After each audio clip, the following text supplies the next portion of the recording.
Сәлем достар! Бұл видеода біз идеальный кекс жасайтын боламыз. Толық рецептісін описание бөлімінде тастап кетемін. Міндетті түрде жасап көріңіздер. Бұл кекстар үшін бізге 2 дана жұмыртқа қажет болады.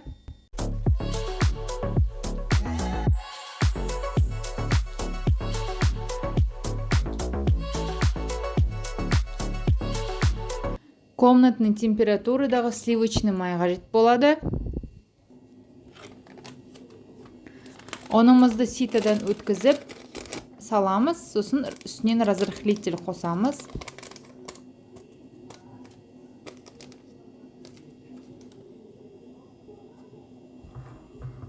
Және де бізге главный ингредиент бұл сгущенка қажет болады. Сгущенка міндетті түрде 3 желания алыңыздар. Содан кейін бұл барлығын жақсылап тұрып миксерлеп араластырамыз.